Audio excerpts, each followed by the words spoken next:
What's up? It's your boy Carcino here. And let's talk about it. We seen the video that's circulating now. It's a clip of one of those I'm telling DVDs where, like, we seen the Havens video. We seen quite other people. I was there that night. This always happens when someone is not taken care of who felt they should be taken care of, or their run has come to an end and they have nothing else going for them. So why not? Because at this point it's meaningless. Diddy's former bodyguard, Puffy Combs' bodyguard at the time, and he's basically just talking about that night when before he has stated in the past he did not want to talk about that night. The night Big died and different situations. He actually talks about, you know, Puffy's father dying and what happened with him, how he got killed. And look, it's a couple of things he left out. That's you'll probably see on whatever DVD he's gonna put out. But the reason why Puffy was the way he was, nonchalant, or it's not that he didn't take the threat seriously. He didn't take it as seriously as he should have. He thought that since Suge was in jail, his reach and resources wouldn't be as strong as they were. It was only after the fact that he got on point the way he should have. And it was sad that it happened that way. Now the shooter came up to was coming up on Puffy first. He was the one to stop him before he even got to him. It's like, hey, I think you should walk. Like don't steps to my man's.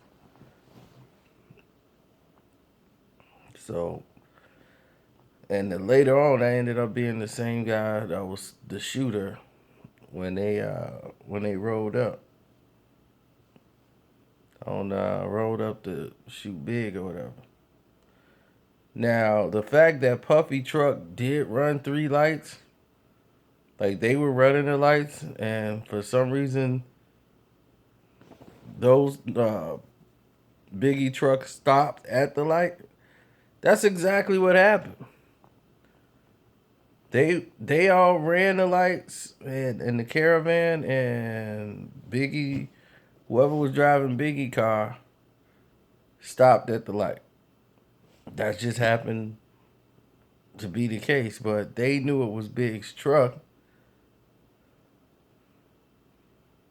because Big had to think Big on his truck, and actually they stopped to talk to somebody on the street, so they were a little behind. They had like a little gap in between, and if they wanted to get the truck Puffy was in,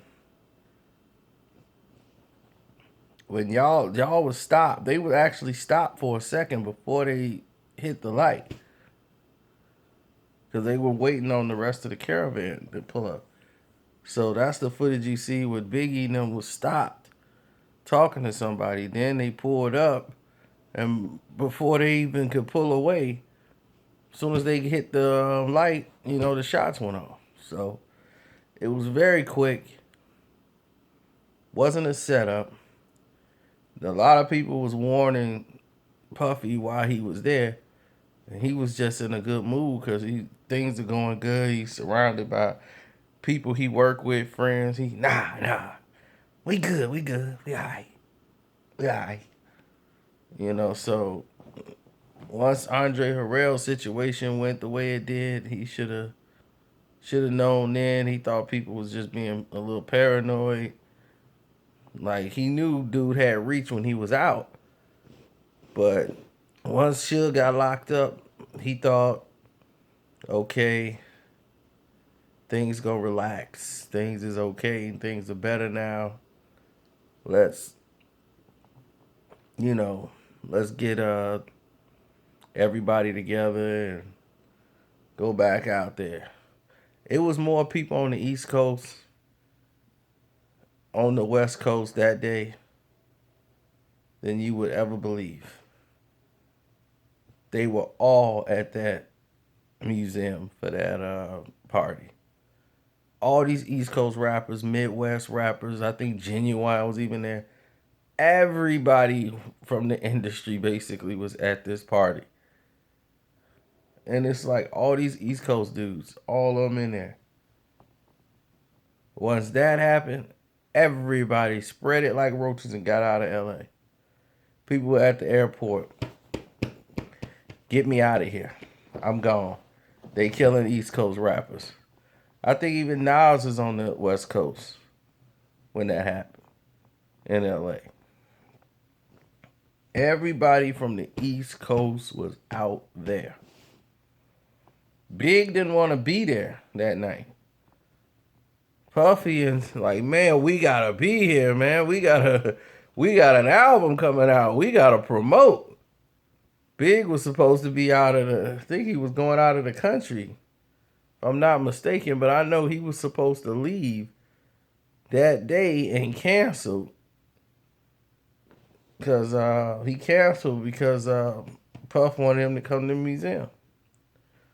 So when they announced it on the radio that Big was going to be at the museum, like, man, we have all the big stars out tonight.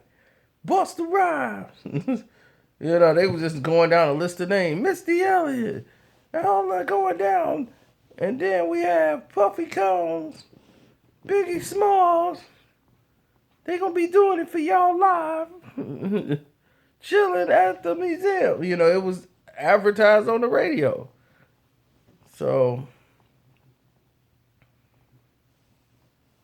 Biggie was loving Cali. Talking about retiring, staying down there, either there or down south. Because he wanted to get out of New York. Because there was so much drama going on. Now he was like, man, I got to get out of New York or the East Coast and just come out here where it's relaxing, where everything moving at my pace. He's like, that's what I need to do. Because he's like, man, I ain't finna be doing this forever.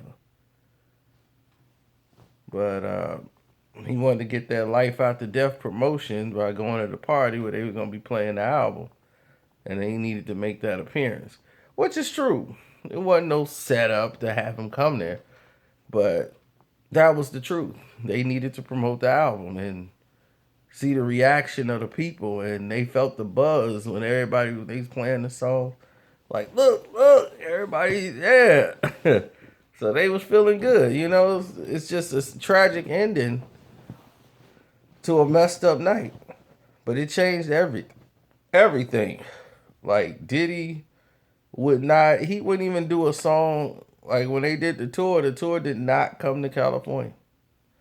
Not because he's like, man, I just can't go back after my friend was killed. He couldn't go back because he was like, I don't know how far his arm reached in Cali, and I ain't taking no chances no more. Diddy security was on point. He had black ops, U.S. Navy SEALs working for him, which they probably still do at this time. It was no more just homeboy security. Like, you my homie. Clive gave him the best protection in the world. And was like, look, this is your protection. We're going to have the Jewish people looking after you. We have black ops. And he still has that protection to this day. Them black ops. They come and sweep a place out. You thought you saw the U.S. just Navy SEALs. These black ops ain't playing. They are not playing. They have no care in the world about anything. They came and swept out Any place Puffy go, they sweep it out about 40 minutes before he even show up. Come in there and just sweep the joint out from head to toe, clean it out before he even get there. Everything been swept down. When they had that video popped out that he the one set Tupac up to be killed and all that nonsense, it was so many. If Puffy was going anywhere, you didn't want to see him. Anywhere he went, they had about 30 guards sweeping places down everywhere he goes. Because he knew people was going to be on alert or some idiot might run up and try to shoot him over something stupid. So he just didn't show up places. Places had to be checked. So just to let you know a little bit something about that video. And of course, that's going to be a top selling video people going to run with for a minute when they come out. But I'm out.